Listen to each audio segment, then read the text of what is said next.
呢單嘢咧就係佢個先生揾我嘅，即係佢個丈夫啦。咁啊話佢太太好似咧，哇異常都好緊要。而咧呢件事咧就係佢係一個長期嘅肝嘅患者嚟㗎。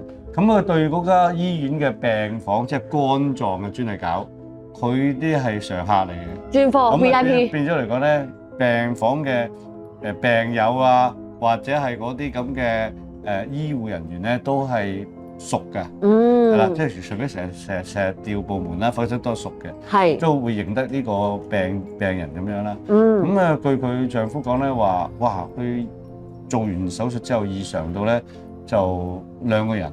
而嗰啲同房嗰啲人咧都話，哇，有問題喎！你太太好似第二個人，咁佢都覺得係啦。咁另外咧就係咩人叫佢去揾師傅咧？佢開頭都諗唔到要揾師傅嘅，係病房入邊嘅醫護人員。佢話：你係咪要即係揾一揾師傅睇下？係啊，因為我哋做咁多年咧，冇呢啲嘢咧，應該唔係病嚟嘅，即係唔係。我哋做完手術啊，或者咩會有呢個咁嘅反應，呢啲係唔正常。即係唔係一啲醫學上嘅反應嚟嘅。係啦，呢個係醫護咧，係私人咧細聲同佢傾嘅。哦。你係咪要揾一啲另類嘅，即係話揾一啲人去幫一幫，睇一睇你太太咩事咧？咁師傅啊，佢先生係點樣揾到你嘅咧？咪上網咯。緣分到，佢個當時係 Facebook DM 你定係打電話俾你同你講？Facebook 㗎，佢 Facebook 㗎，好多搞笑嘅。其實唔到佢有我電話㗎。點解咁講咧？因為我有做殯儀㗎。原來咧話説咧，佢話你喺 Facebook 揾我定咩咧？佢就話你記唔記得我啊，潘師傅？我話你邊位啊？佢話咧我咧其實咧係都識你嘅咁樣。咁啊你點識我啊？咁我話佢白撞啊嘛。咁原來佢話係。佢爸爸去世嘅時候咧，原來係我做殯儀。咁咧佢就話佢自己姓田，咁我即刻噏得出嚟，因為咧我咁多年咧得一個客姓田嘅啫。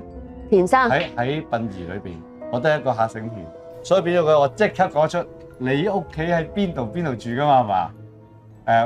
嗰個先人上位，佢阿爸個上位嗰度嗰間屋嗰度咧都係我做啊嘛，所以我話我噏到個地址出嚟。跟住佢話：師傅你咁好記性嘅，都好多年嘅喎。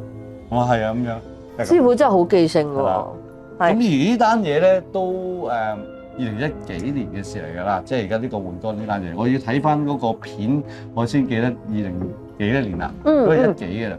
咁佢可想而知咧，佢嚟揾我嘅之前唔知幾多年前咧，我已經係做殯儀，已經做咗20幾年殯儀啦，應該20、30年。係啦，咁啊。係，咁所以大家如果譬如有啲咩奇難雜症啊，或者如果譬如有啲咩覺得唔對路咧，係真係要唔好有時即係佢可能冇睇我哋節目就唔知啦。有睇我哋節目觀眾咧都醒目嘅，即係可能一 sense 到有啲咩就會識得揾師傅。係啊，即係往往咧就係爭咗啲時間喺呢個事主咧，佢自己咧好叻啊！佢覺得咧要救個太太咧，就係話要分秒必爭嘅。哇！係啦，所以咧，醫生一同佢講，或者醫護嗰度同佢講話，個太太有危急要入 ICU 嘅時候咧，要有事嘅時候咧，佢即刻咧就打電話俾我。師傅所以都好有心啊！即刻咧就抄翻當時嗰段片咧，諗住咧呈現翻喺我哋深夜調查佬嘅觀眾眼前啦。因為始終咧過咗咁多年啦，係啊，事主親身説法。係啊，因為嗰段片咧係個事主咧親身同我傾嘅，咁咧變咗講咧就我自己咁多年咧，我未必係記得晒咁清楚，咁我又有呢套片喺 YouTube 嘅，咁你哋都可以，但係你哋揾就麻煩啦，不如我就咁帶上嚟呢個節目度俾你睇下。冇錯啦。咁因為咧我哋之前播片或者相俾大家睇嘅時候咧，咪好細嘅一個 screen，咁所以咧今次咧我哋會用一個 full screen 嘅情況咧去呈現俾大家睇，咁大家會睇得好清楚啦，同埋係個事主嘅親身現身説法啊。係啊。咁有啲咩感受啊，或者譬如你哋睇完之後咧有啲咩感覺咧，都歡迎你喺下面留言話俾我哋聽 ，subscribe 留言 like share 俾大家，咁等大家都知道咧，原來哇醫學換肝係一啲好醫學上嘅嘢啦，原來都有機會會掕到鬼上身。開頭我都以為係肝咯。一陣間你睇完就知，原來係肺啊！原來佢肝換完之後咧，嗰個問師公咧，原來咧佢係俾嘢搞嘅。佢唔係個肝嗰度咧變成佢有事。喺手術嘅裏邊咧，係佢嗰一剎那咧應該係死咗。係嗰一下咧，即係好似啲昏迷靜止嗰一下咧，即係我成日叫人哋唔好靜修啊、靜坐啊，嗰啲類似嗰啲咁嘅，即係嗰下嘢停咗，就係電光火石間咧就入咗嚟。俾人奪舍，算唔算啊？算啦，好細路仔啊！阿仔咧呢段片入邊咧，當中咧阿田太太咧，亦阿田生亦都偷拍咗佢一啲片段咧，佢係異常嘅，變咗個細路女，好嘛？